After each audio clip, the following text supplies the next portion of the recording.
Thank you, Jay. Now we are going to have Annamaija, Arja, and Hannele. They are coming from the lab University of Applied Sciences in Lahti, and well, they are going to insist on how important it is, of course, the co-creation process and service design and many other topics we have covered in NICCoLLa.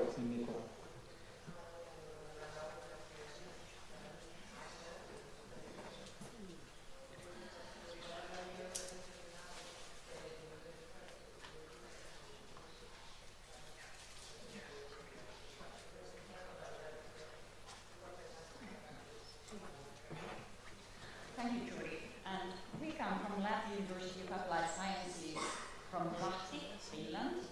And my name is Annamaija Id-Korhonen, and I am Senior Lecturer of Social and Healthcare. Yes, and I'm Arja Sara-aho, and I'm too Senior Lecturer. But in fact, I'm from Norway, because we have combined university there, so... We have two campuses. Yes, two campuses. And I'm Hannele Tiittanen, and Principal Lecturer in Lahti University of Applied Sciences in Lahti campus. My background is in nursing. And maybe you can guess that we are having the point of view of social and healthcare now, and we are going to talk about co-creation and service design, and also working together and a multidisciplinary approach. And of course, it also means that we might have some transdisciplinary language gap, that we speak a little bit different languages together, and we have noticed this also in this project. But of course, the most important thing in our work is now to think about who is in the middle in the picture, the user of health and welfare services, our client. Because we should help them to cope with their disabilities, their illnesses, and have enough tools to take care of themselves. And technology is one part of that taking care of themselves. And of course, there are many environmental changes. The client needs are changing all the time. We are developing new technology, as we have heard about Jordi's presentation, and also we have risks in data security and also changes in work. But of course, our vision must be that we have satisfied clients, they will get those services they really need, although we do have lack of resources in recent situations. And of course, we should have well-functioning and cost-effective services. And when we are thinking about this user of health and welfare services, it's of course very important that data security we plan it very carefully, because they should be very safe to use those social and healthcare services that might also include some technological solutions. And of course, their work should be meaningful for persons, and also we need user-centered design. And also technology we use, maybe some Google Glasses.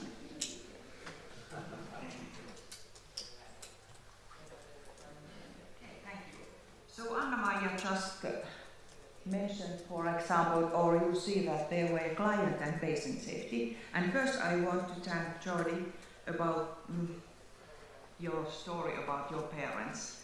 It was really moving, and I think it was so nice to hear that how much technology has helped them. Okay, so client and patient and family members, they are at the center of this whole situation, because social and healthcare is not as safe as it should be. Approximately 1 in 10 patients experience adverse event, and I think it's quite disturbing to know it. And this is the situation in developed countries. But when we think about developing countries, those problems are multiplied. So when you look at this picture, I don't know, I hope you can get the idea from this. But what I'm trying to point at this picture is that both social and welfare professionals and technology experts, and above all clients, patients and their loved ones, they should work together in the developing of technological devices to improve patient safety. So we need them all. And for example, health assessment technology is because it's something very important, because we need it to secure those devices. Could you change the slide? Okay.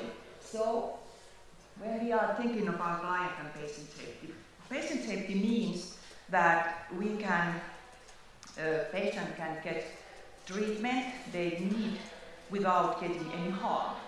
And of course there is always possible to have some kind of, we have to be ready to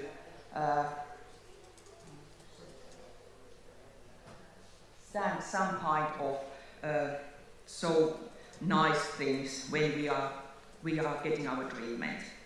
So the client and patient safety strategy and implementation plan, this is from Finland. And Finland is trying to be a model country of patient safety in 2026. But I think we have very much to do, because now we have so many challenges right now. Shortage of workforce, shortage of money, increasing amount of elderly people. Okay, there's something about our client and patient safety strategy and implementation plan. So this is our second patient safety strategy, and the first one was without a patient. But nowadays we understand that of course we must remember clients too, because everybody is not as a patient. And what I want to highlight here is that ensuring patient and client safety skills, it's not only professionals, but also by clients and patients and their loved ones. And there's an integrated health and social services model for patient and client safety. This is the model what we are heading to.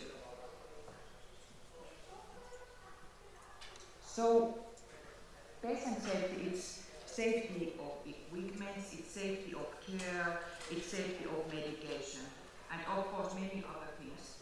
And when we were making these slides, we were wondering what kind of equipment, what kind of digital devices we already use. And in fact, when we were listening to Jordi, I noticed that there's so many more to have.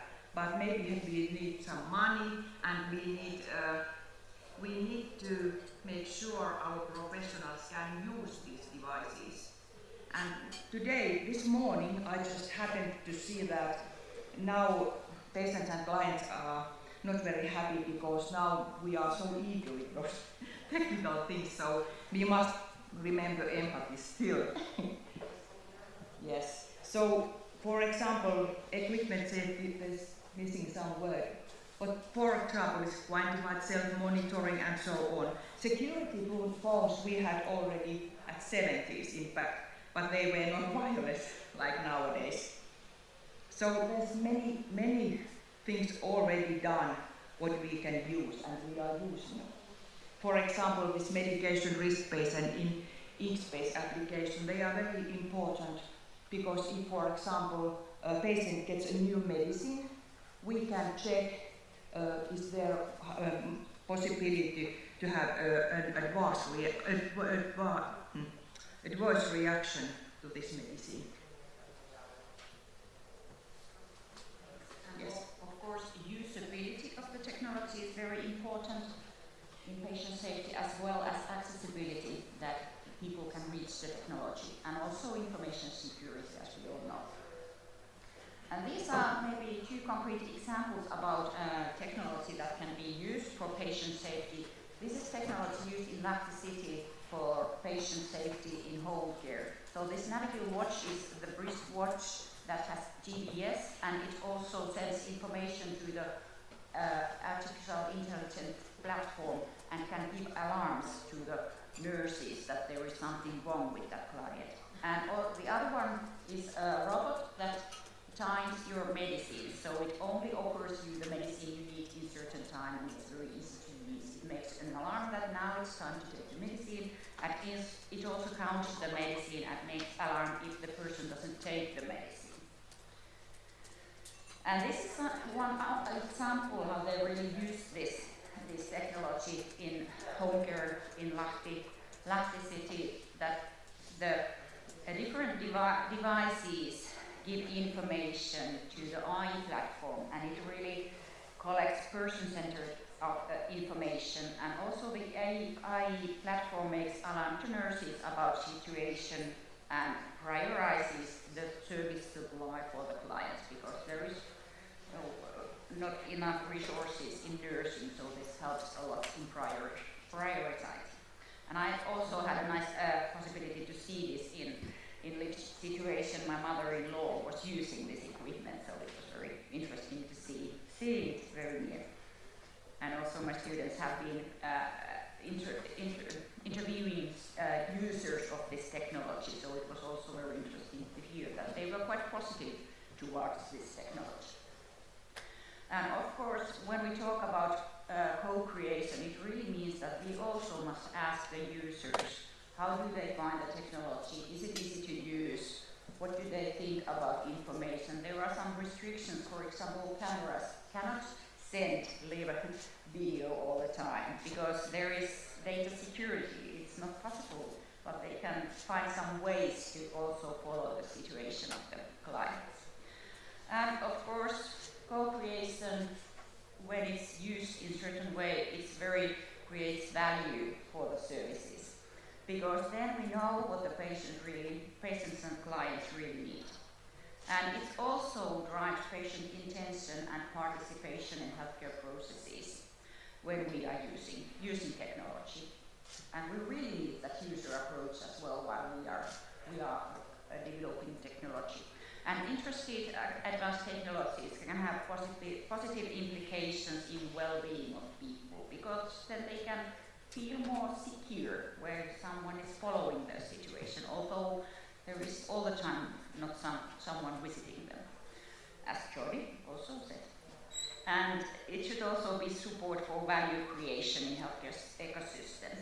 And medical staff also should provide higher quality of service using technological methods to improve patient satisfaction, because it really can be seen that the questionnaires show that people are more satisfied when they use technology in healthcare services.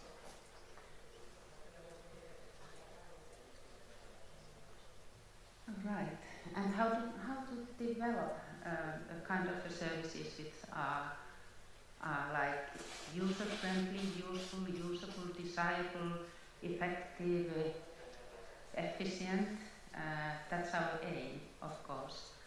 But to whom do we design the services, and do we really know if they fulfill these kind of the criteria? And the service design is one model to develop the services, not just the services, also the products. The main point in service design is that the design process is human-centered. We have the human-centered approach and also the holistic approach. And that the developing system gives us the feedback during the process, so that it's in a way developing itself through the process. Service design is of course just one concept. What we use, it can be design thinking is probably another concept. But in this NICCoLLa project we have used this design council service design process. it has divided in 4 phases: discover, define, develop, and deliver. And the discover phase is a kind of basement for all the other phases of the process. And here, how do we know how the person feels is the key issue, so that it's not just that we collect the information, but we should know how the client feels about the services, because that's the issue. Our technological solutions and services can function very well, but still the patient can have a kind of a client have a kind of a feeling that I'm not heard and no one has listened to me. So that's important point of the development process. Define what is the key point, what we are developing, and also the rest of the process to the end of it. So the first touch point to the end touch point. So how the patient and client feels through the process. All right, I guess the time is gone, so in this NICCoLLa process, it has already been mentioned that we are making the bridge between the social and healthcare and the ICT. We have used a multidisciplinary approach. We have given the challenges for the students. We have broadened our ideas and thinking in this international cooperation. So, thank you.